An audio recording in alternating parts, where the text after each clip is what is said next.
Hey everybody, this is Mark with Apple Tech 128, and this video we're checking out the Moby WLKSUS Clear iPhone 10 case. First of all, yes, this is another clear case, but it's not just a clear case. It features a colored bumper, plated corner reinforcement, and much more. It comes in 6 colors, but I just went with simple glossy black to go along with the iPhone 10. On the back of the case, we actually have a textured dot pattern.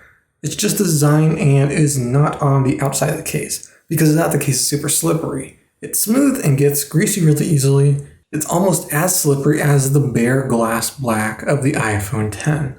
I've also had it come out of my pocket multiple times because it is just so slick.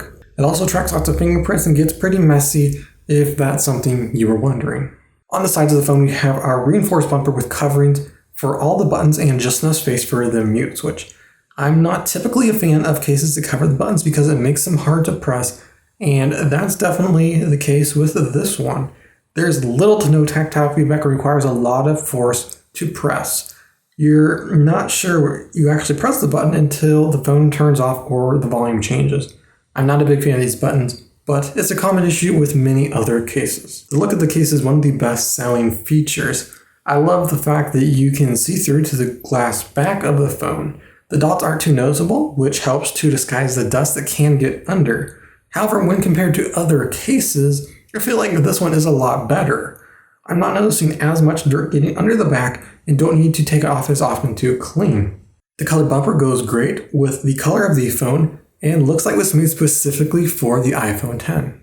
The case is also super thin, which is another nice feature. It's so thin, in fact, there's a raised section around the camera so that the phone doesn't wobble on the table. There's no lip covering the screen, so you're not going to be wanting to place it face down on a table. However, it does include a free screen protector, which is pretty nice. Despite these minor downsides, I'm a pretty big fan of the case. It has a great look, and even though very slippery, it feels great in the hand. I wouldn't recommend getting this case for drop resistance or to improve the grip.